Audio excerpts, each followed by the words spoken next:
Eleições 2022, seu voto é aqui na Meio Norte. Muito bem, começamos então a nossa entrevista com o pré-candidato a presidente pelo Avante, André Janones, a quem a gente já agradece pela gentileza de atender o nosso convite e desejamos uma boa tarde. Eu quem agradeço a vocês, em especial à Rede Meio Norte, é um prazer imenso estar aqui. Para mim, que estou aí com esse desafio gigante, né, de me tornar conhecido a tempo de transformar essa pré-candidatura em uma pré-candidatura competitiva em um espaço tão curto de tempo. Cada minuto aqui é muito caro, então eu muito obrigado a vocês pela oportunidade. Espero que a gente aproveite esse tempo aqui para falar sobre nossa história de trabalho, principalmente a nossa forma de pensar o Brasil. Vamos lá então, por que ser pré-candidato, mais à frente deve ser confirmado em convenção como candidato à presidência da República? Olha, te confesso que não foi uma iniciativa minha, eu tenho muito orgulho da maneira como a minha pré-candidatura nasceu da maneira que eu gostaria que todas as pré-candidaturas nasceu não de uma reunião em um gabinete a portas fechadas, mas de um clamor popular, ainda que de uma parcela pequena da população, mas eu posso chamar de um clamor popular. Eu me recordo que no mês de dezembro eu estava em casa, jantando, já ali programando mentalmente a minha reeleição para deputado federal, e eu sou surpreendido com uma pesquisa em um grande telejornal brasileiro que anunciava ali o meu nome, pontuando com 2 pontos nas pesquisas de intenção de voto. Eu atribuo isso primeiro à minha história de vida, que é muito parecida com a história de vida da maioria do povo brasileiro, uma história marcada pela resiliência, pela superação. Sou filho de mãe doméstica, meu pai era cadeirante, estudei a vida toda em escola pública, me formei advogado através de uma bolsa de estudos para alunos carentes e trabalhando como cobrador de ônibus. Então, tudo isso, aliado ao fato de eu chegar à Câmara dos Deputados e continuar fazendo a política que eu chamo de política horizontal, né, envolvendo as pessoas na tomada de decisões, tudo isso possibilitou essa surpresa aí, onde eu fui citado, e a gente percebe, com o passar do tempo, se consolidou, né? Não é algo que apareceu em uma pesquisa, a gente está sempre pontuando ali em 2, 3 pontos, em alguns recortes regionais a gente chega a 6 pontos percentuais, entre aqueles que ganham até um salário mínimo, eu estou com 9 pontos em situação de empate técnico com o presidente Jair Bolsonaro. Então, uma vitória até aqui tem um simbolismo e me encoraja a este desafio, que, repito, é gigante, em transformar essa candidatura, pré-candidatura, em uma pré-candidatura competitiva, para, quem sabe, a gente realizar esse sonho de estar no segundo turno para poder discutir o Brasil. Pré-candidato, vamos rodar agora com os integrantes do Jogo do Poder que irão questioná-lo. Começamos com a Poliana Oliveira. Olá, pré-candidato, boa tarde. Olha, o Brasil vive um momento de crise econômica, né? A gente pode definir assim, impulsionada por diversos fatores, dentre eles a alta do preço dos combustíveis. No meio disso a gente tem a Petrobras, uma hora se fala em privatização, política de preços, que por entendimento de um deve ser de um jeito, deve ser de outro, paridades de preço internacional. O senhor, como pré-candidato, o que pensa a respeito da Petrobras? O caminho é a privatização? É a mudança no parâmetro de preços? Qual o seu entendimento sobre a empresa? Helena, primeiro só vou dar uma resposta aqui, eu vou citar algo, eu vou responder a sua pergunta de forma direta, de forma objetiva, mas como é a primeira pergunta voltada para a proposta, eu faço questão de frisar isso. Como pré-candidato à presidência, eu descobri que a parte mais fácil é justamente aquela que eu achava que era mais difícil, que era ter propostas para os problemas, né? Teorias sobre como solucionar esse ou aquele problema. Isso é muito fácil, você contrata algum especialista, decora meia dúzia de frases de efeito e vem para um programa como esse daqui e começa a disparar conhecimento, parecendo que você é mais sábio do que todos, e não é assim, ninguém sabe tudo. Então, o que na minha opinião, o eleitor deve fazer na hora de escolher um candidato? Se eu estou dizendo que essas propostas são importantes, mas não são o mais importante. Avaliar a mensagem, né? O que é a mensagem? É aquilo que permeia a elaboração de todas as propostas. Então, já quero frisar aqui claramente a mensagem principal da minha pré-candidatura presidencial, que é a diminuição da desigualdade social. Essa mensagem permeia a construção de todas as propostas.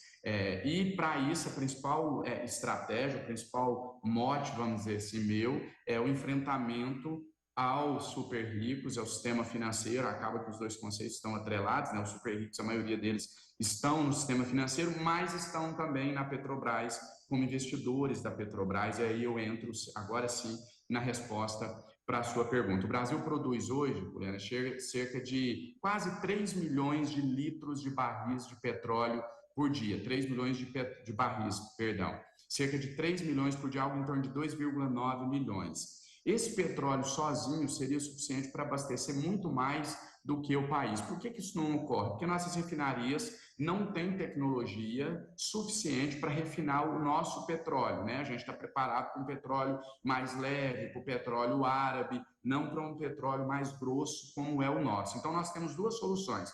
Uma a médio e longo prazo, que é um investimento em refinarias, para que a gente consiga refinar aqui 100% do petróleo e assim abastecer por completo o mercado interno, já que hoje só 80%, só 20%, perdão, vem de fora, é importado, os outros 80% a gente refina aqui. Então, a médio e longo prazo é isso. E a curto prazo, cheguei na presidência da República, qual a primeira atitude? Mudar a política de preço da Petrobras. Para isso a gente tem que mudar o estatuto, mas é o presidente da República que nomeia o presidente do Conselho, então não há dificuldades em fazer isso. Mudar o estatuto e estabelecer aquela política que eu defendo, que é uma política onde você vai fazer uma média de preço. Então não vai cobrar nem só o preço, não vai cobrar pelo todo aquilo que é o custo dos 80%, que aí fica muito barato e dá prejuízo para o investidor, mas também nós não vamos seguir a paridade internacional, né? Nós não vamos ficar atrelado à alta do dólar, colocando todo o valor da produção sendo guiada por aquela quantidade que foi importada. Então, eu defendo uma média do preço. Você vai somar os custos totais, vai repor os custos para o refino e atrelar ali uma taxa de lucro que não dá para ser no patamar que está sendo hoje, né, que só sacrifica os mais pobres. Por isso eu iniciei dizendo da mensagem principal, que é tirar dos super ricos para diminuir a desigualdade social. Então, a médio e longo prazo, o investimento em refinarias, a curto prazo, a mudança, a adoção de uma nova política de preços. Sávia Barreto. Pré-candidato, o presidente Jair Bolsonaro reuniu representantes de embaixadas e falou sobre o temor dele, a desconfiança dele a respeito da segurança das urnas eletrônicas. Fala essa que foi repudiada por dezenas de instituições. Eu queria a sua opinião a respeito dessa pontuação do presidente. Está tranquilo sobre o processo eleitoral e principalmente se o resultado desse processo eleitoral será de fato cumprido? Quem ganhar nas urnas vai ser empossado. O presidente mentiu quando ele disse que não confia na lisura do processo eleitoral brasileiro. Ele mentiu quando ele disse que não confia nas urnas eletrônicas. Ele confia nas urnas eletrônicas porque ele foi eleito durante 28 anos por 7 mandatos, assim como seus filhos, e ele nunca questionou. Então, isso é uma falácia, não é uma postura de alguém que tem coerência, né? O passado dele, o histórico dele, prova que ele confia, talvez até mais do que todos nós aqui, nas urnas eletrônicas. É porque nesse momento é conveniente para ele, desculpa a expressão, eu vou falar aqui bem no popular, ele sabe que vai tomar um couro nas urnas, ele sabe que a derrota é iminente, que a derrota é inevitável, e ele está começando a arrumar uma desculpa para isso. Então, ele já está se precavendo, arrumando a desculpa para justificar esse fiasco eleitoral que ele vai obter no mês de outubro. É o que tudo desenha para acontecer, mesmo com essa tentativa de última hora desesperada dele de praticar uma compra de votos disfarçada através da PEC que nós aprovamos recentemente no Congresso Nacional. Eu acho que se dá para a gente citar algo de positivo, porque o balanço é muito negativo, a gente sabe que esses ataques à democracia do nosso país, eles vão deixar sequelas, arrisco dizer que por décadas, mas se existe algo de positivo em todo esse processo, é que a gente está mais seguro em demonstrar que a nossa democracia, mesmo com tantos ataques, ela tem conseguido responder à altura. As instituições têm conseguido responder à altura. Eu não tenho dúvida da tentativa de golpe, até tenho dito isso nas minhas entrevistas, ele não vai tentar um golpe, ele já está tentando. Você não dá um golpe da noite para o dia, você não dorme em uma democracia plena e durante a noite acontece um golpe, você acorda em um regime ditatorial. É um processo, esse processo já começou desde a sua eleição em 2018, mas eu estou absolutamente confiante de que nós saberemos responder à altura, já estamos respondendo à altura, e nem ele, nem qualquer outro golpista, nem qualquer outro ditador, nem qualquer outra pessoa que porventura no futuro venha tentar contra a democracia brasileira terá qualquer êxito. Pré-candidato, o senhor hoje é deputado federal por Minas Gerais. Eu queria pedir do senhor uma análise sobre os concorrentes, os nomes que estão aí, inclusive liderando na frente nas pesquisas de intenção de votos. Como o senhor vê, por exemplo, Bolsonaro, Lula e Ciro Gomes? Olha, eu vejo o momento no nosso país, o momento eleitoral, de um momento de uma polarização que eu chamo de falsa polarização, porque para mim a polarização de fato é aquela, inclusive você citou meu estado, eu vou trazer o exemplo aqui, para mim nós temos uma eleição polarizada, é onde você tem dois candidatos com ampla aceitação popular, mas o eleitor tem que escolher um candidato só, então começa aquela briga, entre aspas, né, aquela disputa democrática para saber quem é o melhor candidato. Isso é polarização. O que a gente vive hoje no nosso país é exatamente o oposto. Todos estão buscando o menos pior. Então, aquele eleitor que vota em Jair Bolsonaro, vota com claro objetivo de não deixar o PT voltar ao poder, não por convicção do seu candidato, e o eleitor que hoje declara o voto no ex-presidente Lula, vota para tirar o Bolsonaro do poder, igualmente não tem nenhuma convicção do seu voto. Eu chamo isso de falsa polarização. Ciro Gomes, na minha opinião, é o candidato menos propenso a ser uma surpresa. Todos já conhecem o Ciro, ele tem mais de 90% de conhecimento, as pessoas sabem o que ele pensa, mas não declaram voto em ele. Vejo ele com a dificuldade de comunicar, um excesso de intelectualidade, uma linguagem difícil, não consegue falar a língua do povo. E eu, de um outro lado, que tento romper o que eu disse aqui no início, quando eu me apresentei, a barreira do desconhecimento. Esse é o meu grande desafio. A gente, quando você cruza os resultados, por exemplo, do último Datafolha, Jonatas, mas você está falando que 40% do Brasil te conhece. Mas quando você vai dissecar esse conhece, cerca de 30% ali, 25% é um conhece de ouvir falar. Ninguém vai escolher seu candidato a presidente porque ouviu falar. Então, quem declara que me conhece bem são 15% do eleitorado brasileiro e eu tenho de 2% a 3% das intenções de voto. Ou seja, cerca de 20% daquelas pessoas que dizem me conhecer bem declaram voto em mim. Então, o meu desafio é me tornar conhecido. Ao contrário de Ciro Gomes, de João Dória, que saiu da disputa, que com 90% de taxa de conhecimento não conseguia sair ali dos 2 pontos, o meu desafio é me tornar conhecido. E o que a gente traz de diferença para essa candidatura? Primeiro, o enfrentamento do sistema financeiro, como eu disse, que é o verdadeiro câncer da nossa nação, e eu não ter mordido a isca do debate ideológico. Você não vai ver nas minhas pautas, nas minhas entrevistas, nas minhas discussões, eu ficar brigando por ideologia de gênero, a favor ou contra, ou escola sem partido, porte de armas, não. Eu me preocupo em propor soluções para os problemas reais do nosso povo. Alta no preço do combustível, que a gente já falou aqui, valorização do salário mínimo, redução dos alimentos da cesta básica, instituição de um amplo programa de renda mínima para atender os mais necessitados. Então, esse é o grande diferencial da nossa pré-candidatura. Eu não tenho dúvida nenhuma que se a gente conseguir romper a barreira do desconhecimento, e aí eu sei que é um desafio tremendo, que não é o mais provável que eu consiga, é improvável, não é impossível, mas é improvável, mas que se a gente conseguir vencer esse desafio, a gente está no segundo turno das eleições. Vamos conseguir vencer? É difícil, mas não é impossível. A gente teve o exemplo no meu estado, em Minas Gerais, com o Romeu Zema nas últimas eleições, no Rio de Janeiro com o Itzel, no Distrito Federal com o atual governador Ibanez. Na grande maioria dos estados deu a lógica, né? Eu digo sempre que o imponderável às vezes bate a porta, mas é raro acontecer, até porque se batesse todo dia não seria imponderável, seria ponderável. Então, não é o mais provável, mas é possível. Eu confio que na reta final, nos últimos 15 dias das eleições, as pessoas vão começar a elas buscarem um candidato, não precisar do candidato chegar até ela, e aí eu arrisco todas as minhas fichas de que nesse momento elas vão voltar a atenção para as nossas propostas, para o nosso trabalho, e a gente vai conseguir surpreender e estar no segundo turno das eleições. Ari? Não, eu estava sem retorno de áudio aqui. Pré-candidato, muito obrigado por conversar com os nossos ouvintes e telespectadores em todos os estados brasileiros onde a gente está.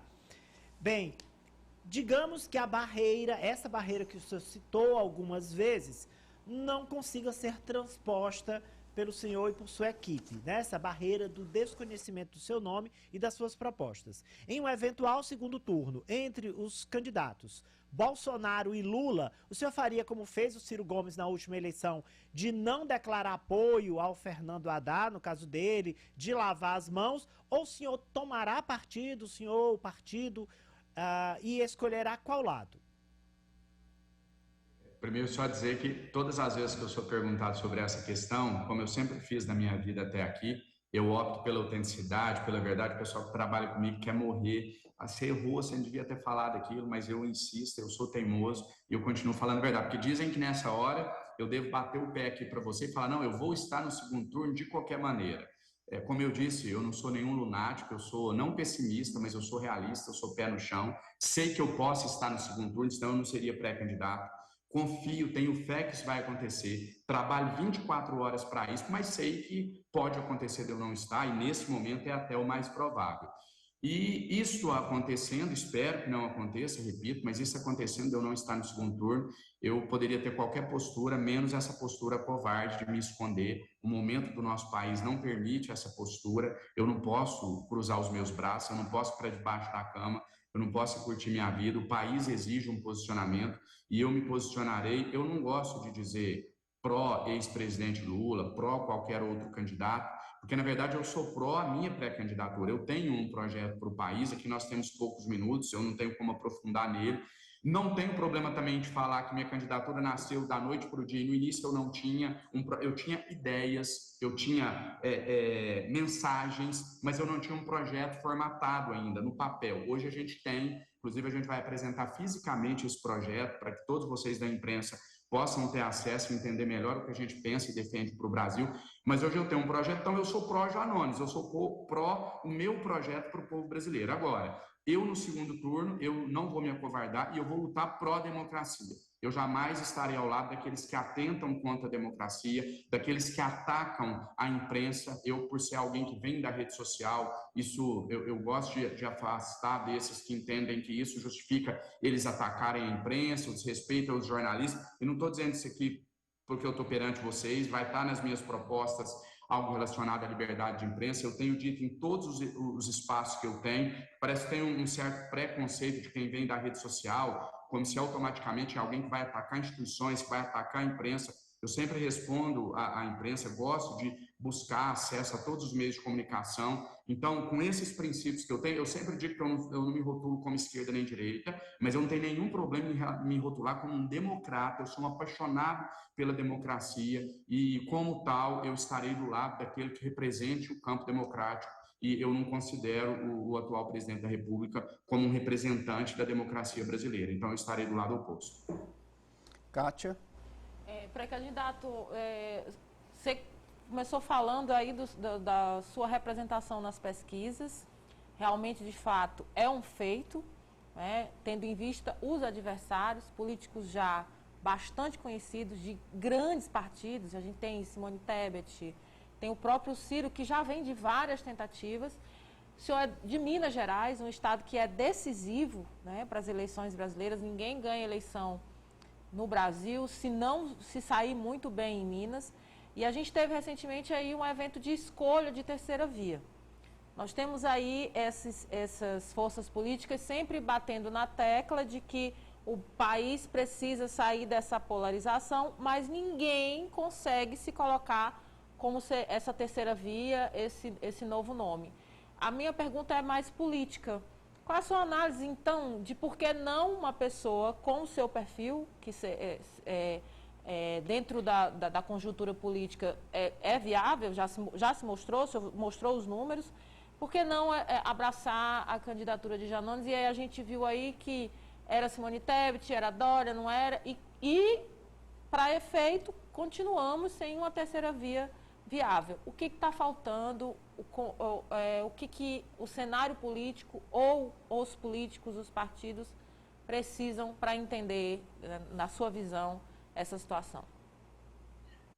Primeiro, só fazer uma breve análise aqui desse histórico, né, meu nos últimos 4 anos. Eu arrisco dizer aqui, poderia arriscar dizer aqui que talvez nenhum de vocês, ou pode ter alguém que está nos assistindo que sim, uma pequena parcela da população, mas talvez vocês aí nos estudos, talvez nenhum de vocês jamais tivessem ouvido falar no meu nome, porque eu venho de uma cidade interiorana, eu não fazia política nacional, eu sempre militei ao lado do povo brasileiro, sempre lutei. Eu tenho um histórico nesse intervalo entre eu sair da faculdade e eu ascender na greve dos caminhoneiros de 2018 para me tornar deputado federal, tem um lapso aí de 10 anos, onde eu atuava gratuitamente para famílias que precisavam de alguma providência na área do SUS, exames, cirurgias, medicamentos. Então, eu ganhei muita relevância com esse trabalho social. Então, sempre tive ao lado do povo brasileiro, mas não na política partidária, não militando.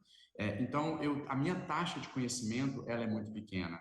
Então, é difícil você fazer a mensagem chegar. E a gente teve um cenário nos últimos 4 anos de intensificação dessa polarização, dessa radicalização. Então, por que eu não consegui até aqui me viabilizar, como uma terceira via viável? Por que o brasileiro não enxerga em mim uma possibilidade para romper com essa polarização entre Lula e Bolsonaro? Por um motivo muito simples. Eu até costumo usar uma expressão bem direta: as pessoas não sabem que eu existo, a maioria das pessoas. Como é que você vai votar em alguém? Como é que você vai ouvir as propostas?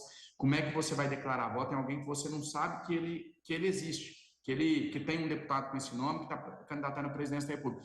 Eu preciso chegar até as pessoas com essa mensagem para poder convencê-las. Só contar rapidamente aqui, eu fiz eu chamo de teste sociológico, peguei um Uber na cidade do Rio de Janeiro, no último final de semana. Eu estava em um evento do partido, peguei um Uber para me deslocar e comecei a conversar com esse motorista, e eu fui falando dos candidatos, e ele mostrava muita insatisfação, tanto com Bolsonaro quanto com Lula, mas ele declarava voto em Bolsonaro, mas completamente insatisfeito, fazia muitas críticas, falava: mas eu não tenho opção, vou ter que votar. Aí eu falei assim: mas não tem nenhum terceiro candidato? Ele pegou e falou: não, que eu saiba não. Falou: tem o Ciro, mas parece que ele desistiu, eu não gosto muito dele. Falei: mas e um outro candidato? Ele falou: não, são só esses 3. Falei: você não sabe quem está em quarto? Ele pegou e falou assim: não. Aí eu peguei e falei assim, aí eu continuei os questionamentos, falei assim: mas por que você sabe então de Lula e Bolsonaro? Ele falou assim: porque nos poucos intervalos que eu tenho aqui do trabalho, eu entro na rede social, leio alguma coisa e vejo falar sobre eles. Aí eu falei: e por que você não vê falar dos outros candidatos? Ele falou: porque não chega nada para mim. Eu falei: por que você não vai atrás, não procura quem são os outros candidatos? Ele falou: meu amigo, eu começo a trabalhar às 7 horas da manhã, depois eu troco de aplicativo, vou para outra, eu paro 10, 11 da noite.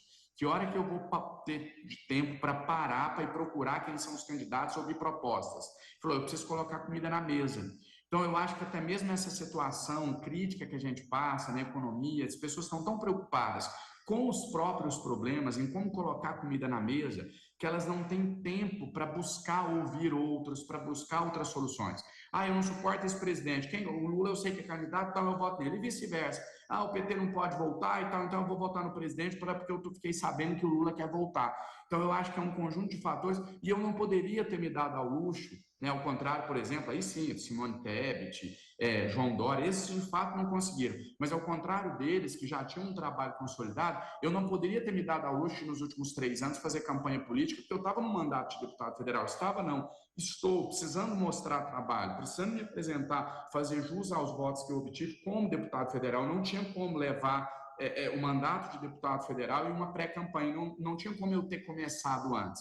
E aqui só um parênteses para finalizar, eu queria ter dito isso no início, me deu um branco aqui, eu vou inverter a ordem, mas dizer da prepotência, da arrogância, né? E que bom que, pelo menos nesse caso, a gente está vendo a prepotência, a arrogância ser castigada, porque que prepotência, que arrogância de Simone Tebet, de Eduardo Leite, de João Dória e de Sérgio Moro, em se reunirem e dizerem assim: olha, agora nós vamos definir quem é o candidato da via democrática, quem é a terceira via, né? Como se 3 almofadinhas em uma sala com ar-condicionado tivessem condição de ditar quem representa a democracia. Acho que eles pensaram que a gente ainda estava na época da política do café com leite. Quando eu vi isso, eu te confesso que eu falei assim: olha, se eles são candidatos da via democrática, da terceira via, eu sou o que a partir de agora? Né? A candidatura de verdade é uma candidatura que vem das pessoas, que vem do povo. Não existe democracia sem o envolvimento das pessoas, dos populares em um processo. Então, eu sempre faço questão de só traçar esse paralelo aqui, porque eu não me coloco no mesmo patamar dessa turma, porque eu, de fato, sou um democrata, respeito a democracia e jamais teria essa atitude arrogante de vir aqui e dizer para vocês que eu sou o candidato da terceira via. Eu respeito todos. A Simone Tebet tinha um podcast esses dias, disse: eu sou a única mulher pré-candidata, e que bom que a apresentadora disse: não, tem a Vera Lúcia, tem a Sofia Manzano. Eu respeito todas as pré-candidaturas e acho que todos nós representamos a via democrática, com exceção do atual presidente. Tá certo, então. Eu quero agradecer ao deputado federal André Janones, pré-candidato à presidência da República pelo Avante, pela entrevista hoje aqui no Agora, Jogo do Poder da Rede Meio Norte. Eu agradeço a todos vocês, mais uma vez o meu muito obrigado à Rede Meio Norte, bate-papo acho que bastante esclarecedor e me coloco à disposição para futuras participações. Que Deus abençoe a todos nós e ao nosso país. Obrigado pela entrevista, André Janones, pré-candidato à presidência da República. Eleições 2022, seu voto é na Meio Norte.